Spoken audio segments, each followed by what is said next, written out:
I was big on this at the draft and got a lot of blowback for it when I was like, there's a chance they're both on the roster at the start of training camp because the combine window passed, the free agency window passed, now the draft has passed. What are the Niners getting for Jimmy Garoppolo at this point? And knowing those guys, they're not going to trade Jimmy G for 30 cents on the dollar.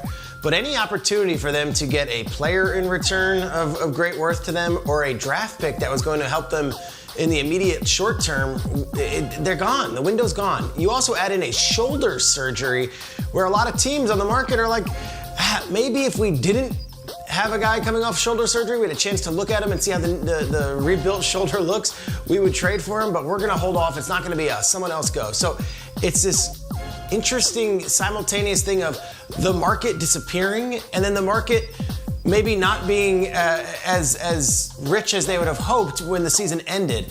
Bottom line is this. Jed York at the owners' meetings back in March came out and said, hey, we once upon a time had Joe Montana and Steve Young in the same quarterback's room.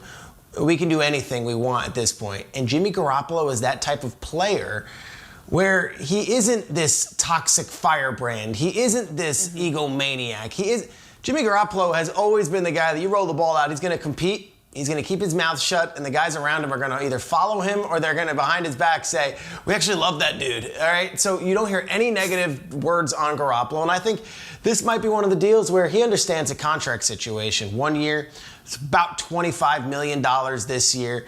Go out there, whether he's the starter or he's the backup, he knows that if he hits free agency, he can hit this bank again. Is it ideal for anyone? Not necessarily, but this is one of the rare 30 of the 32 teams. This is one of the rare organizations and the rare personalities of young gun who appreciates the mentor, and then mentor who's like, bring it on, let's go. I'm not going to be offended that you drafted this guy 2 years ago, that it could actually work. It could be that two of those quarterbacks are both on the roster when we open up training camp in July, and I wouldn't be surprised. Hey, Peter, bravo, brother, bravo. I mean, you took the words right out of my mouth at the very end, right? When you talk about Jimmy G, the selfless football player, man, like it's such a refreshing story to talk about because in a league that everybody is always about me, Jimmy G from day one has been nothing but selfless. And that's what it takes to win in the National Football League. Just speak like you listed all the things why this front office wouldn't trade Jimmy G. But just knowing this locker room and what he means to it, and you know, you heard George Kittle. Do I think Jimmy G can go win a Super Bowl? Maybe not. I personally don't feel that way. You know, I think the reason you draft a guy like Trey Lance is because of the upside. It's because of knowing where football is going, right? And to have a quarterback who can make plays with his legs, who adds that dynamic, right? I'm sure Kyle Shanahan's in the Mad Lab and Mike McDaniel back when he was on this staff thinking of, man, could you imagine if we coupled a Lamar Jackson type, right? That running ability with the throwing arm of a guy like, let's throw out a Patrick Mahomes. Not saying Trey Lance has that type of arm talent, but he has that potential. And so you merge those two, and I mean, you know, it can make some of the biggest football minds say, man, this is how I want to play football. And so I think with both of these guys, you know, you have the best of both worlds. If Trey Lance isn't able, you know, to pick this thing up as fast as you would have liked him to, then you still have a veteran in a guy like Jimmy G. And so, yeah, I mean, I absolutely love both of these guys on the roster for the simple fact that their personalities just go so well together. You know what, D'Angelo? I think you hit a note when you said best of both worlds. I was going to make a Dandy Warhol's reference, but you got me thinking about Van Halen, the best of both worlds. There's a reason why Van Halen never toured with Sammy Hagar and David Lee Roth at the same time, because you can only have one front man. And I think that's kind of the situation that the 49ers are going to go into this season. And it's tough on these players. I mean, you saw poor George there having to defend both those guys, and it's easy to sit here in May and do that kind of stuff and May, oh, you know, both these guys are great. I like them both. But at some point, you have to make a decision. Like, I can love, why can't this be love? But I might be ain't talking about love. And I think that at some point, the 49ers need to make this decision. And I know that's cool to go back in time and be like, hey, in the 1990s, we had Montana and Steve Young.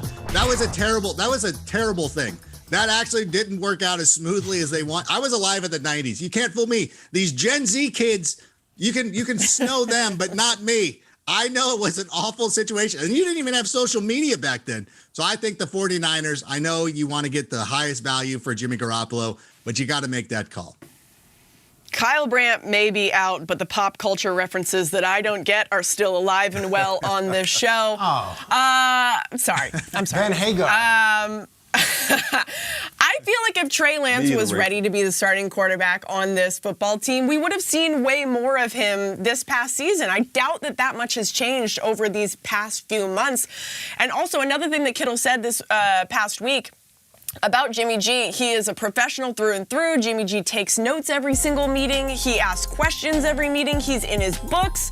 And I think once Trey saw that, he's like, oh, I need to do all of that and more. Just like how you guys were talking about, D'Angelo, you said the same thing. I think that this guy is a really good leader for Trey to learn from. Also, if he stays healthy, he took them to an NFC championship. He took them to a Super Bowl when he's healthy. It could happen.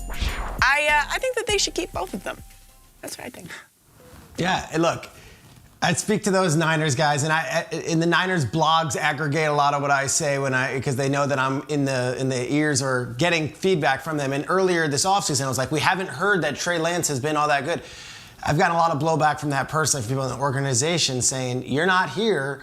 Trey Lance has shown some real flashes. He's shown some real major strides. So if that's the case, rip the Band-Aid off and hand the ball to Trey Lance. They haven't done that yet. That tells me that it's a thing with both the trade market, but also their confidence in necessarily saying, let's rip the parachute from this guy and just send him out there. Because they did go to the NFC Championship game last year.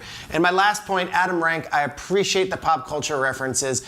I would have enjoyed you making a Gary Sharon reference at some point. Big Extreme fan, and that era did not quite work.